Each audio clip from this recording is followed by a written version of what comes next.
TD that has been playing out these last few weeks, also raising an important discussion on the mechanics of financial crime in Canada and what is attracting illicit activity to Canadian institutions. For a look at how we got here, we want to bring in Christian Leuprecht, professor at the Royal Military College and Queen's University, a senior fellow at the Macdonald Laurier Institute, and co-editor of Dirty Money, Financial Crime in Canada. Thanks very much for joining us. How would you characterize the scale of financial crime that is currently taking place in Canada?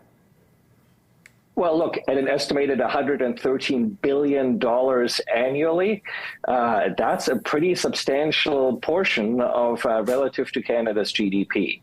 By all accounts, the issue is getting worse, not better, in part because the bad actors have figured out that in this country we have relatively limited capacity to deter, to enforce, to detect global illicit financial flows. And it drives everything from the cost of living, estimated to have increased real estate prices by 8% based on the Cullen Commission on Money Laundering British Columbia's findings, to the fentanyl crisis in the streets. And of course, fentanyl was a major part of what TD is currently facing its investigation for.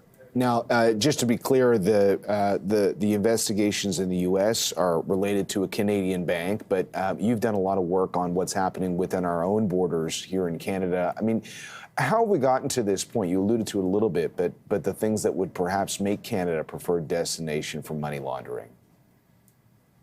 So really, this goes back to the 1980s and 1990s. A lot of it has its roots in the Pacific expansion strategy in the 1990s under the Chrétien government, where we opened up to financial flows from the Asia Pacific, but with relatively few controls on those flows and with relatively limited capacity. In Canada, we didn't even have a financial intelligence unit at the time, and the Integrated Proceeds of Crime team in the RCMP was subsequently effectively disbanded and neutered. And so the government did set up a financial intelligence unit, but FINTRAC, unlike any of its cognate institutions in other allied and partner countries, is set up effectively as an administrative agency rather than an enforcement agency. So its enforcement powers are very small and very weak. We can see this with the latest fine, for instance, against RBC, which amounts to 49% of the CEO's annual bonus that year. This is obviously not a major deterrent for Canadian banks to try to improve their business practices when it comes to transnational and global financial and economic crime. Well, since you laid out the situation here in Canada, how might you compare oversight here with the system set up in countries such as the U.S. or Australia?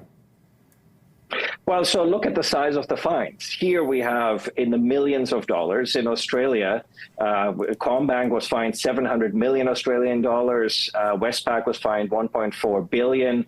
The two large casino companies were each fined 450 million. And in the U.S., fines regularly range in over $1 billion. So you can see just the scales are just completely different.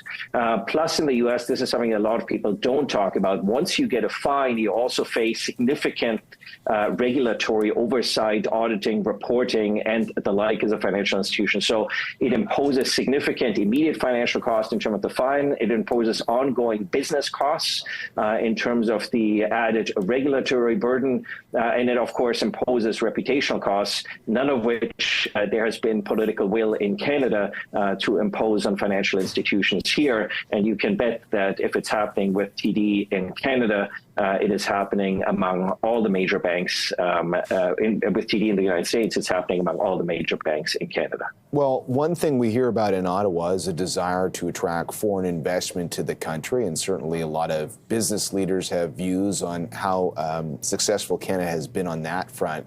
But on a subject like this, where does the federal government come in, and what are the implications for attracting foreign investment just based on our track record on a subject like this?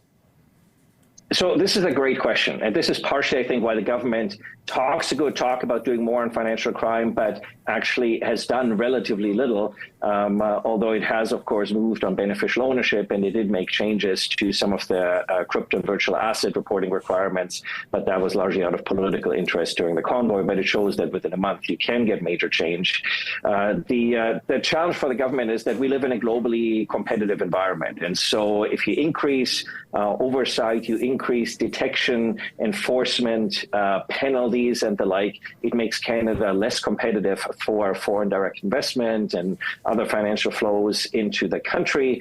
And of course, under a circumstance where the Canadian economy is already struggling, where on a per capita basis, Canadians feel and arguably are worse off today than they were 10 years ago where the government came to power, there's sort of a sense that perhaps the government doesn't want to impose additional constraints on the Canadian economy that might further impede economic growth in this country. And of course, the financial industry is one of the two outsized industries that drive Canadian GDP. So imposing greater regulation would necessarily have an impact on GDP growth. And just a final question, because people get really excited about cryptocurrencies, but when it comes to the mechanics of modern day financial crime, how does crypto, even the blockchain, fit into the bigger picture? Yeah, so again, I think that's a really important question, because financial crime, we've really seen with the globalization of financial crime, that's been supercharged by the advent of virtual assets and cryptocurrency. We've really seen the professionalization of money laundering, where we now have the professions among law firms, among accounting firms, among real estate agents, all of which were called out by the Common Commission for their complicity here and their unwillingness to take their own professionals and hold them to account for engaging and enabling and abetting illicit behavior. And this makes it difficult inherently also for the banks. So we do have to cut them some slack because these professional money launderers make these transactions look perfectly normal often within any one sovereign jurisdiction. And you need to see the global picture and global flows to understand that these transactions are problematic. But of course, when you're dealing with cartel money, the US regulator FinCEN is arguing that TD should have had the ability to pay better attention and closer attention, should have been able to detect that.